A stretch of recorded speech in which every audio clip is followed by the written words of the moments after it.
सुप्रभात बच्चों, आज हम आपकी पाठ्य पुस्तक हिंदी के अध्याय 17 का अध्ययन करेंगे, जिसका शीर्षक है निबंध लेखन। तो चलिए पाठ को पढ़ते हैं और जानते हैं निबंध लेखन के विषय में कि किस प्रकार से निबंधों को लिखा जाता है। पाठ को शुरू करते हैं। अध्याय 17 निबंध लेखन। निबंध लेखन हिंदी की महत्वपूर्ण विधा है। इसका उद्भव और विकास आधुनिक युग की देन है। निबंधकार की अनुभूतियां और स्वतंत्र चिंतन का सरल, सजीव, संक्षिप्त और मर्यादित प्रकाशन है। अगर हम निबंध लेखन के बारे में कहें तो ये बहुत ही महत्वपूर्ण विधा है। निबंध के द्वारा हमारे मन के विचारों को एक आयाम मिलता है। हम अपने विचारों को अच्छी प्रकार से प्रकट करना सीखते हैं। आधुनिक युग में ही निबंध का विकास हुआ, निबंध लिखे जाने लगे। तो जो निबंधकार यानी कि निबंध को लिखने वाला जो अनुभव करता है, ठीक है, जो जिस प्रकार की वो सोच रखता है, तो उसको जब अपने वाक्यों के माध्यम से वो दूसरों के सामने प्रस्तुत करता है, तो वही बहुत ही सरलता, सजीवता के माध्यम से वो अपनी राय पाठकों के सामने लाता है। निबंध के माध्यम से उसको निबंध कहते हैं। निबंध एक यौगिक शब्द है। नी जमा बंध अर्थात अच्छी प्रकार से बंधा हुआ। इसका अर्थ क्या है? अच्छी प्रकार से बंधा हुआ। नी उपसर्ग का अर्थ है अच्छी तरह तथा बंध धातु का अर्थ है बांधना। दोनों शब्दों का सम्मिलित रूप है निबंध। निबंध से तात्पर्य किसी विषय पर सुसंबद्ध रूप से लिखी गई गद्य रचना से, मतलब बहुत अच्छी प्रकार से समझ के साथ लिखी गई रचना, विचारों को अच्छी तरह से जहां पर बांधा गया हो, ऐसी गद्य रचना निबंध कहलाती है।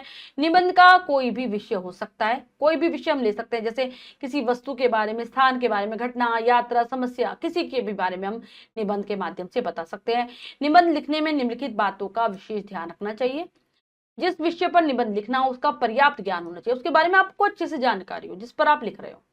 निबंध में विचारों का क्रम व्यवस्थित होना चाहिए। प्रत्येक बात अलग अलग अनुच्छेदों में लिखी जानी चाहिए, मतलब क्रम हो।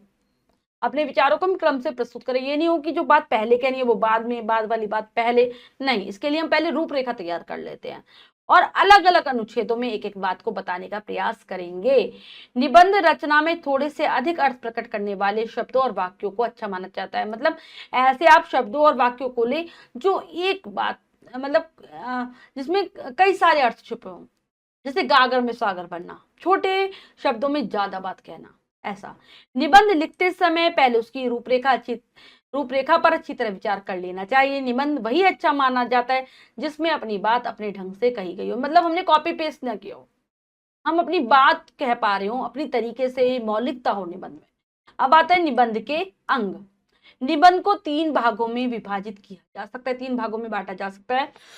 पहला क्या है? भूमिका अथवा प्रस्तावना, फिर है विषय विवेचन और फिर आता है उपसंहार। भूमिका अथवा प्रस्तावना, इसे निबंध का प्रथम द्वार भी कह सकते हैं। मतलब सबसे पहले हमें इस द्वार को खोलकर आगे बढ़ना होता है।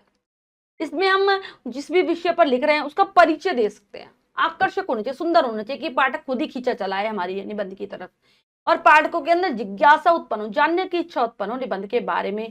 हम किसी उक्ति, महापुरुष के कथन, काव्य पंक्ति से इसको शुरू कर सकते हैं। फिर आता है विषय विवेचन। यह निबंध का मध्य भाग होता है, मतलब इसमें हमें सारी बातें बतानी होती है। निबंध के विषय में निबंध को विस्तार देना होता है। जो हमने प्रस्तावना में छोटी छोटी बातें सूक्ष्म रूप में बताई हैं उसी का विस्तार होता है इसमें एक तरीके से। और इसमें भी हमें क्रमबद्धता पर ध्यान देना होता है और अलग अलग अनुच्छेदों में अपनी बात कहनी होती है, क्योंकि यह भाग प्रस्तावना तथा उपसंहार को मिलाने वाला होता है। इसमें विषय से संबंधित महत्वपूर्ण तथ्य छूटने नहीं चाहिए, मतलब कोई भी बात ऐसी ना हो जो हमसे छूट जाए। जो जरूरी है वही हम लिखे, अनावश्यक बात कुछ ना लिखे। फिर आता है उपसंहार। यह निबंध का अंतिम भाग होता है। इसके अंतर्गत निबंध की समाप्ति, एक तरीके से हम पूरे जो हमने लिखा है उसका सारांश दे देते हैं, निचोड़। ये भी आकर्षक होना चाहिए जिससे कि मतलब पाठक का हृदय उसी के बारे में सोचने लगे, अमित छाप छोड़ दे ये हमारी, मतलब बाद में भी हमारे द्वारा लिखे गए निबंध को पाठकगण याद करें। और ये भी जरूरी है और बहुत ही होशियारी से लिखा जाना चाहिए ठीक है। अब है पहला निबंध पढ़ेंगे विद्यार्थी और फैशन, जिससे हम जान पाएंगे कैसे लेखन करें। भूमिका, परिवर्तन प्रकृति का नियम है, समय भी कभी ठहरता नहीं, नवीनता सभी को प्रिय लगती है, पुरानी वस्तुओं के प्रति सभी के भीतर उकताहट भर जाती है। आज सुंदर दिखाई देने वाले फूल कल मुरझा जाने पर सुंदर नहीं दिखाई पड़ेंगे। नई कलियां नए पुष्पों के रूप में पल्लवित होकर उनका स्थान ले लेगी। उपवन की शोभा नित्य नए पुष्प में है। इसी प्रकार प्रकृति की गोद में पलने वाला मनुष्य नवीनता की प्राप्ति में आनंद उठाता है।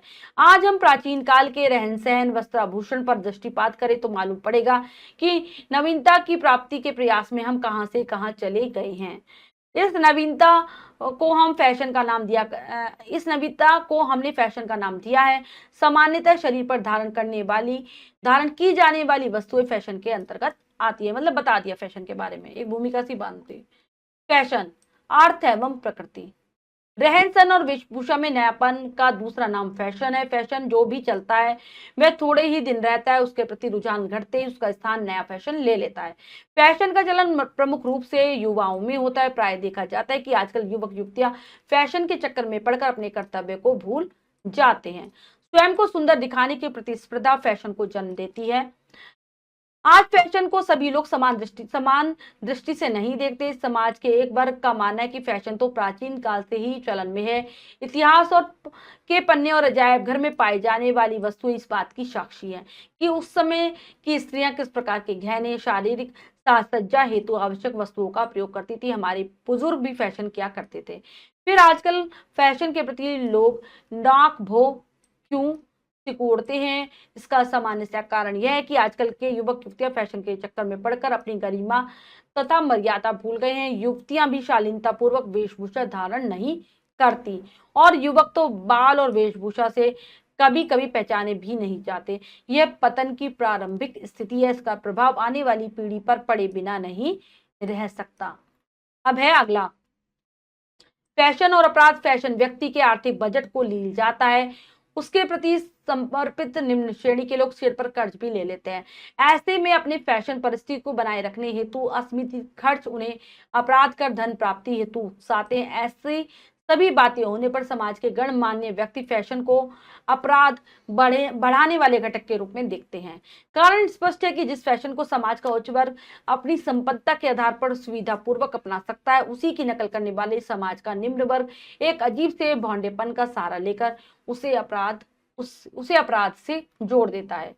फैशन और विद्यार्थी समाज का ऐसा वर्ग होता है जिस पर संपूर्ण देश की दृष्टि लगी होती है। समाज विद्यार्थियों को ज्ञान और गुणों से सुशोभित होते देखने की अपेक्षा रखता है, न कि फैशन परिस्थिति में रहकर समय बर्बाद करने की। पढ़ाई का पर खर्च किया जाने वाला धन और समय इतना अधिक होता है कि यह मान लिया जाता है कि सर्वगुण संपन्न बने बिना इस खर्च को नहीं वसूला जा सकता। तब विद्यार्थी का फैशन परस्त होना उसके अभिभावकों व उसके प्रति ऊंची अपेक्षा रखने वालों के प्रति न्याय नहीं होता। आज कोई भी फैशन नया चले वह सबसे पहले विद्यार्थियों में दिखाई देगा। विद्यार्थी जो संस्कृति का पोषक होना चाहिए, फैशन परस्त होकर संस्कृति से ही दूर रहने का प्रयास करता प्रतीत होता है। तो ये हमने फैशन के बारे में पूरा जाना। अब है उपसंहार। फैशन के कुछ लाभ भी हैं। इससे कुरूप अपनी कुरूपता को छिपाने में समर्थ होता है जो सुंदर नहीं है। असुंदर को सुंदर बनाने वाला घटक फैशन ही तो है। इसलिए नई पीढ़ी मन में उमंग लेकर इसकी ओर आकृष्ट होती है। परंतु विद्यार्थियों को स्मरण रखना चाहिए कि चरित्र का विकास सादा जीवन और विचारों के केंद्र में निहित होता है। फैशन से एकाग्रता भंग होती है तथा मन चंचल व चलायमान बना रहता है। सादगी जीवन को अभिमान शून्य बनाती है, सेवा भाव पैदा करती है। सौंदर्य को भाड़ने वाली क्रियाएं अहंकार और ऊंचापन लाकर इंद्रियों में असंतुलन पैदा करती हैं।